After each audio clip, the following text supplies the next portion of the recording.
After this Michael Jackson impersonator performed for fans, they insisted he take a DNA test.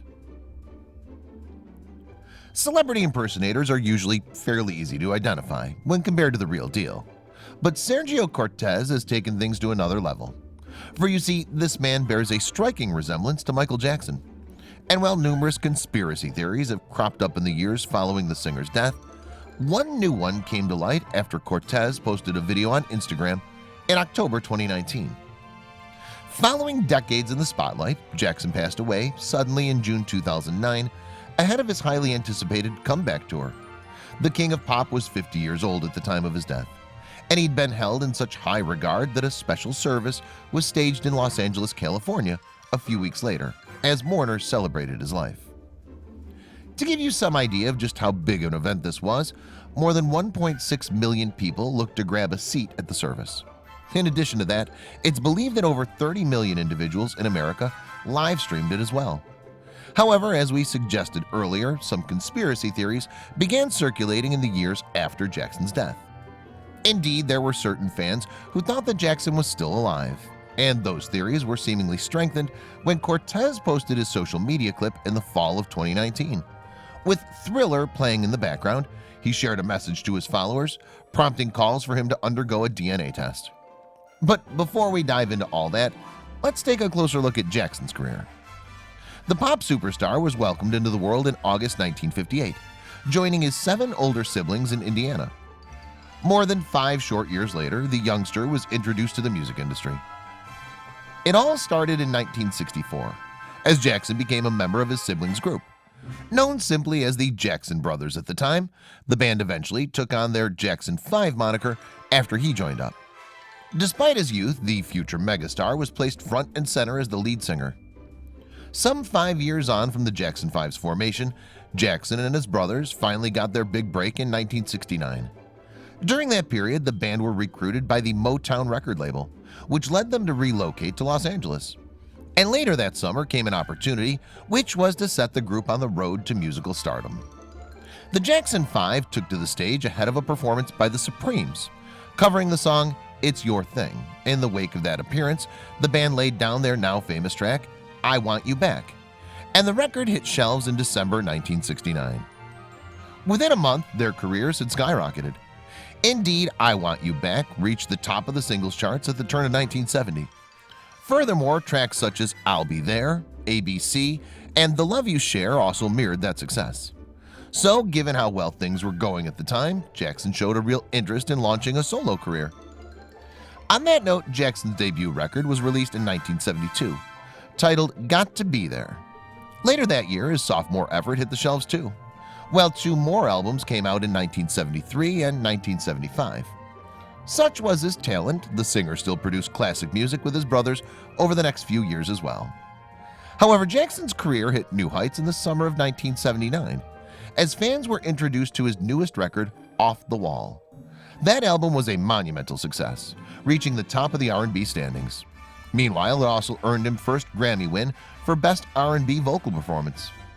Jackson then followed that up with an even bigger hit, "Thriller," which came out in November 1982.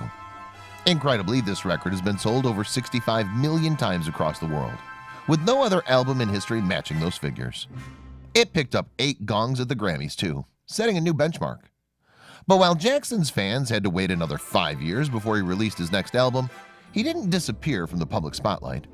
In fact, the superstar began to hit the headlines for his changing appearance later that decade. As it turned out, he was suffering from a condition known as vitiligo. This medical ailment essentially causes parts of your skin to lose some or all of their pigmentation.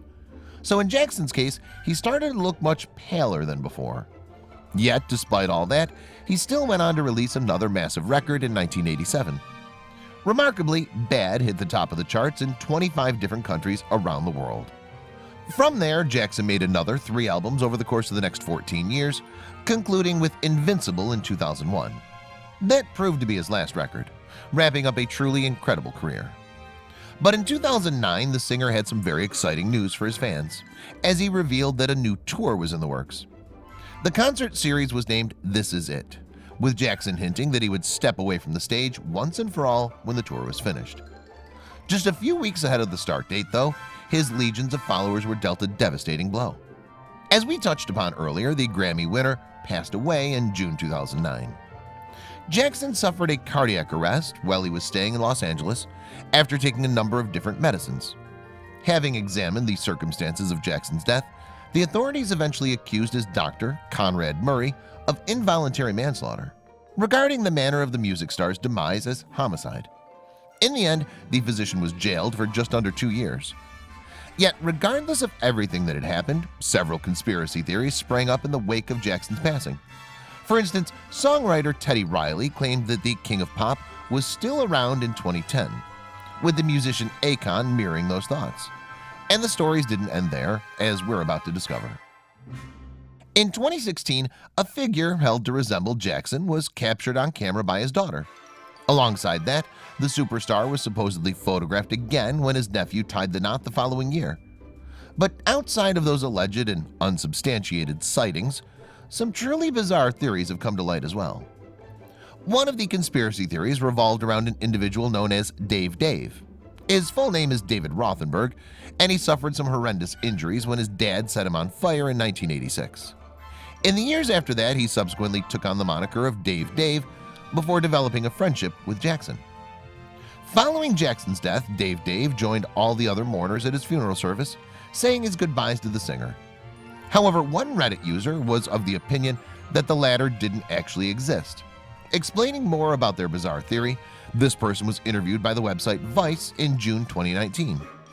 The Reddit user explained, "I think Dave Dave and Michael are the same person. They look quite similar, their voices are identical." That view was questioned when the interviewer said that there were photographs of the pair in the same place. In response, the person replied, "You can do anything with computers." Moreover, the online user then revealed the reasoning behind their story, touching upon Jackson's time in the public spotlight. "People like you hounded him all his life," they told Vice. "Journalists. He had enough. He needed to get away. He died and became Dave Dave, and now he gets to live a proper life." After doing some digging, though, Vice discovered that Dave Dave passed away back in July 2018. When this piece of information was relayed to the conspiracy theorist, they had no explanation to offer. Meanwhile, a fellow Reddit user suggested that Jackson's financial situation was behind his alleged fake death. For you see, in the final year of his life, he was said to have been in the debt to the tune of about $500 million. So with that in mind, the user claimed that Jackson had fabricated his passing. They informed the website, "There's just too many coincidences. He was too smart not to be able to work a way out of his financial problems. Dying really boosted his financial worth. There's rumors he's either living in Gloucestershire or Bahrain." Away from Reddit, another conspiracy theory emerged in the summer of 2017. This one was started by a man named Steve Earhart, who'd worked as a stylist for Jackson in the past. He took to Twitter over the aforementioned period, where he made a somewhat mysterious post about his former employer. "You heard it here first, an announcement of sorts," Earhart wrote on the social media website. "And in a couple of months, or latest at the end of the year, you'll be receiving some very good news. Not even the family knows, but I do." Close to 12 months later, the stylist provided an update to his message. Indeed, Earhart posted a photograph of someone wearing one of Jackson's famous outfits, capturing the lower half of their body. Alongside that cryptic message, he also wrote a short passage in June 2018. He said, "In a recording studio, somewhere in the world, in an undisclosed location. He's coming soon." But while these conspiracy theories generally have limited levels of credibility, a number of Jackson's fans have been drawn to someone else in recent times. As we mentioned earlier, Sergio Cortez is an impersonator of the King of Pop. And in terms of appearance, he's a spitting image, sporting eerily similar facial features. In addition to that, Cortez's soft-spoken voice is much like Jackson's as well, albeit with a Spanish accent. The impersonator hails from Barcelona, Spain, and makes regular posts about his social media channels. However, one particular Instagram post really stood out in the fall of 2019, when he shared a video. Ahead of an event in Thailand, Cortez wanted to address his followers. In the clip, looking directly into the camera, he says, "Hello to all Michael Jackson fans. Come and watch me perform at Pattaya on December 23rd. I love you guys and I'll see you there. I am Sergio Cortez. I'll see you soon." That short video clip has earned more than 190,000 views on Instagram, with some users questioning whether Cortez was actually Jackson. On that note, 2 different people put forward the same suggestion in the comment section. Incredibly, they insisted that the impersonator needed to prove his real identity. The first Instagram user wrote, "Oh my God, you're not Sergio Cortez, you're Michael Jackson. Someone get his DNA." Those words were echoed by the second individual, who appeared a bit more apologetic with their response to the video on social media. They said, "I need a DNA test. I'm sorry." Elsewhere, there were a few other users who wouldn't help but marvel at the resemblance between Cortez and Jackson. "I love you, Michael. My Michael has come back," someone wrote. "We love you." Alongside that, a fellow fan weighed in by saying, "I am convinced you are Michael Jackson himself." Despite all of the attention that came Cortez's way, though, he confirmed that he wasn't the real deal.